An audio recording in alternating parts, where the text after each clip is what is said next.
जय महाकाल। आज के इस वीडियो में गुरुजी ने जो उपाय बताए हैं वो बहुत ज़्यादा खास हैं।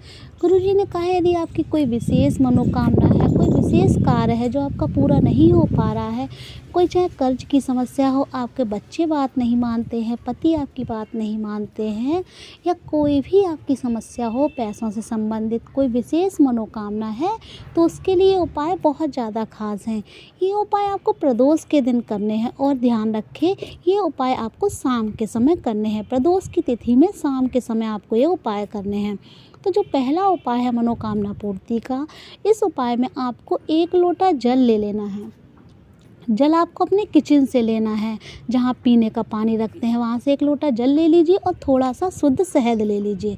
ये 2 सामग्री लेकर आपको शिव मंदिर पहुँचना है और वहाँ जाकर आपको अपने सीधे हाथ पर बहुत अच्छे से शहद रखना है और पूरे शिवलिंग पर उसका लेपन करना है। ध्यान रखिए, पूरे शिवलिंग पर आपको शहद का लेपन करना है।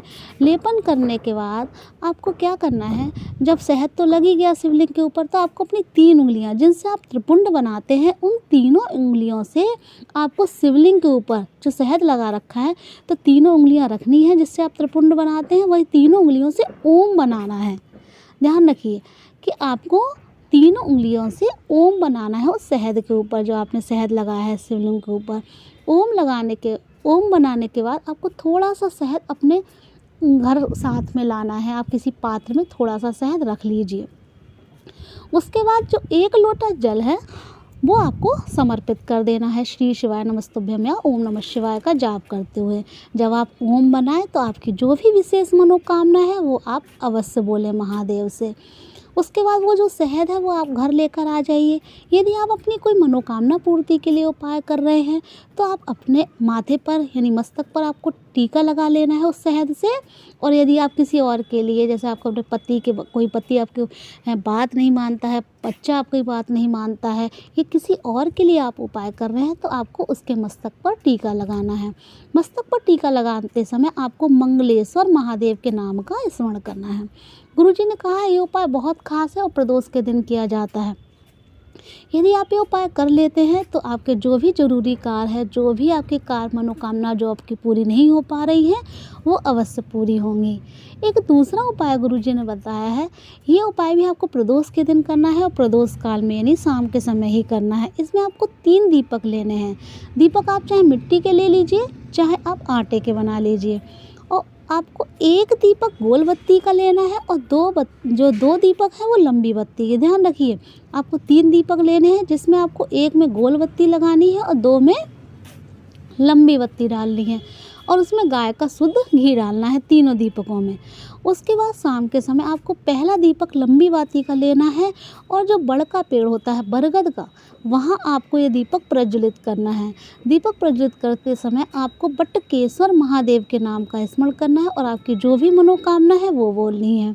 उसके बाद आपको दूसरा दीपक लेना है गोल बत्ती वाला। उस गोल बत्ती के दीपक को आपको शिव मंदिर जाना है और जब आप मंदिर में प्रवेश करते हैं, ध्यान रखिए, जब आप मंदिर में प्रवेश करें तो प्रवेश करते समय जिधर आपका राइट हैंड हो उधर आपको दरवाजे पर प्रवेश करते समय आपको मुख्य दरवाजे पर मंदिर के वहाँ आपको वो दीपक चौखट पर आपको जला देना है। सीधे प्रवेश करते समय जो सीधा हाथ आपका पड़ेगा उस तरफ आपको वो दीपक प्रज्वलित करना है गोल बत्ती वाला। अब तीसरा दीपक रह गया लंबी बाती का। उस दीपक को आपको जो आंवले का वृक्ष होता है वहाँ जलाना है अपनी मनोकामना बोलते हुए। दीपक की जो बाती का मुंह हो उत्तर दिशा की तरफ हो। ध्यान रखिए, लंबी बाती का दीपक है तो दीपक की जो बाती का मुंह होगा मुख होगा वो किधर होगा, दीपक की बाती का उत्तर दिशा की तरफ होना चाहिए। गुरुजी ने कहा है इन 3 दीपकों वाला उपाय आप प्रदोष काल में प्रदोष की तिथि में अवश्य करें। देखिएगा आपकी कोई भी जो भी विशेष मनोकामना है वो अवश्य पूरी होगी, जो मनोकामना आपकी बहुत समय से पूरी नहीं हुई है। बस ये ध्यान रखें कोई एक विशेष मनोकामना ही आपको बोलनी है, कई मनोकामनाओं के लिए उपाय नहीं है। आपको जो भी एक विशेष मनोकामना है जो आपके अभी तक पूरी नहीं हुई, वो मनोकामना आपको तीनों जगह बोलनी है और देखिएगा आपका वो मनोकामना अवश्य पूरी होगी। एक उपाय गुरुजी ने और बताया है, वो भी आपको प्रदोष के दिन करना है। इस उपाय में आपको 1 बेलपत्री लेनी है और 1 लोटा जल। ये 2 सामग्री लेकर आपको शिव मंदिर पहुंचना है। जल हमेशा की तरह आपको अपने किचन से लेना है। अब आपको क्या करना है, आपको जो बेलपत्री आपने ली है वो आपको माता अशोक सुंदरी वाले स्थान पर समर्पित करनी है। समर्पित करते समय आपको ध्यान रखना है बेलपत्र की जो पत्तियां हैं वो शिवलिंग की तरफ होंगी और जो डंडी है वो जलाधारी की तरफ होगी। माता अशोक सुंदरी का स्थान होता है जहाँ से जल नीचे गिरता है, एक मोटी सी लाइन होती है या सांप की आकृति बनी होती है, वो माता अशोक सुंदरी का स्थान होता है।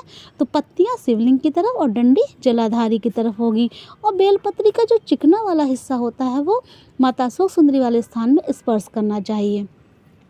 उसके बाद जो आप 1 लोटा जल लेकर गए हैं वो जल आपको माता अशोक सुंदरी के स्थान पर जहाँ आपने बेलपत्री समर्पित की है उस बेलपत्री के ऊपर श्री शिवाय नमस्तुभ्यम का जाप करते हुए 7 बार जल चढ़ाना है। ध्यान रखिए, एक बार थोड़ा सा जल चढ़ाइए, श्री शिवाय नमस्तुभ्यम, दोबारा चढ़ाइए, श्री शिवाय नमस्तुभ्यम। इसी तरीके से आपको 7 बार जल चढ़ाकर थोड़ा सा जल अभी बचाना भी है।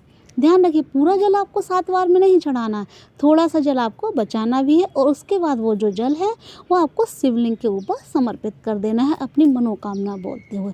गुरुजी ने कहा है उपाय कर्ज की समस्या के लिए, धन की समस्या के लिए, यदि आपके घर में और भी कोई भी धन से संबंधित समस्या है, आपके कारोबार के लिए, आपके व्यवसाय के लिए, जो भी आपको समस्या है उनके लिए ये उपाय बहुत ज़्यादा अचूक है। तो इन तीनों उपाय में से जो भी आपको उपाय आपको लगे ठीक है उन आपको ज़रूर करना चाहिए। जो भी आपकी समस्या हो उस हिसाब से आप ये उपाय अवश्य कीजिए। यदि आपको वीडियो अच्छी लगी है तो प्लीज़ वीडियो को लाइक कीजिए, चैनल को सब्सक्राइब कीजिए और कमेंट में हर हर महादेव अवश्य लिखिए।